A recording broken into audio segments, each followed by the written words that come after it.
আসসালামু আলাইকুম, কেমন আছেন সবাই? আশা করি সবাই ভালো আছেন। আমি আজকে যে ফোনটা কাজ করবো, এই ফোনটা হলো Nokia 3310 হোয়াইট ডিসপ্লে আসে।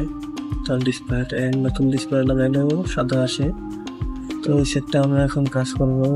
কেন ওই সেটটা হোয়াইট ডিসপ্লে আসে, সেক্ষেত্রে আমি আগে এই ডিসপ্লে লাইনগুলো সম্পূর্ণ চেক করবো। চেক করার পর দেখবো যে কোনো লাইন মিসিং আছে কিনা। তো সেক্ষেত্রে আমি সম্পূর্ণ লাইন চেক করতেছি। আর চেক করার পরে আমি দেখবো যে কোনো যদি লাইন মিসিং থাকে, সেক্ষেত্রে আমরা ওই লাইনটাকে সমাধান করে দেব। তো আমি একটা করে চেক করতেছি, আমার মধ্যে কোনো প্রবলেম পাইতেছি না, সবগুলোই দেখাচ্ছে ঠিক আছে। আর এখন এক সাইড চেক করা শেষ, সেক্ষেত্রে আমি দ্বিতীয় সাইড চেক করবো। আর দ্বিতীয় সাইড চেক করার পরে আমি প্রথম দুইটা লাইন চেক করার পরে আমি সমস্যা পেয়ে গেছি। যেমন আমার 2 নম্বর লাইন, এই সাইড থেকে 2 নম্বর লাইনটা কাজ করতেছে না। তো সেক্ষেত্রে আমার এই 2 নম্বর লাইনটা কোথা থেকে আসছে, আগে সেটা আমাকে বের করতে হবে। আর এই পাশে যে ছোট্ট একটা কয়েল তার আসছে ডিসপ্লে যে লাইটিং এর যেইটা গ্রাফিক যে আসে, ওইটা আমরা দেখতে পাচ্ছি যে ভেঙে গেছে মাঝখান থেকে, যার কারণে এই পাশ থেকে ওই পাশের লাইনটা পাস হয় না। তো সেক্ষেত্রে আমরা ছোট্ট একটা কয়েল তারের মাধ্যমে এটা জাম্পার করে দিব। আর জাম্পার করে দিয়ে দেখবো যে আমাদের কাজটা সম্পূর্ণ হয়েছে কিনা।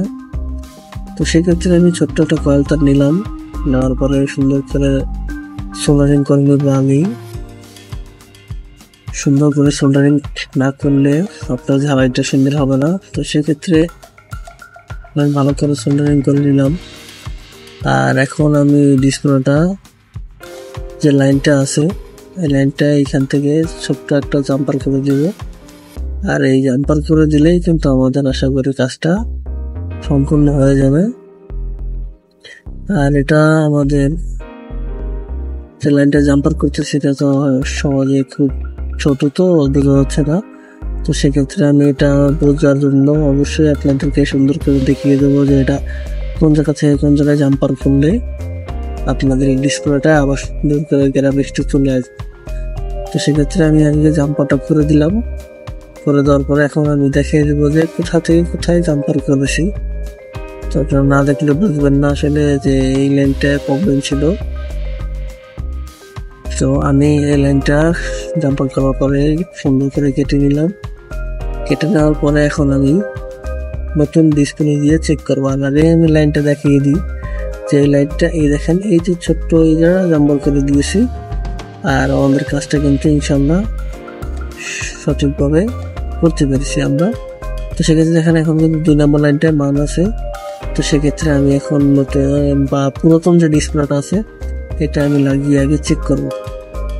তো এখন চেকিং এর পালা, দেখি আমাদের কাজটা হয়েছে কিনা। যদি আমার ভিডিও সবাই ভালো লেগে থাকে অবশ্যই লাইক কমেন্ট শেয়ার করবেন। আরও আমি নতুন নতুন ভিডিও আপনাদের মাঝে দিব। তো সেক্ষেত্রে আমি আগে এই লাইনটা চেক করি, এখন যে কাজটা করেছি কাজটা আমাদের সম্পূর্ণ হয়েছে কিনা। দেখেন ফোনটা অন করতেছি, আলহামদুলিল্লাহ আমাদের কাজটা কিন্তু হয়ে গেছে। দেখেন অনেক সুন্দর চলে আসছে ডিসপ্লেটা। আগে ডিসপ্লেটা কিন্তু হোয়াইট আসতো, আর এখন কিন্তু ডিসপ্লেটা ঠিক আছে, আর কোনো প্রবলেম নেই। দেখেন সুন্দর কাজ করতেছে। তো সবাই ভালো থাকবে, সুস্থ থাকবেন। আল্লাহ হাফেজ। আমার এই ভিডিওগুলো অবশ্যই যদি কারো ভালো লেগে থাকে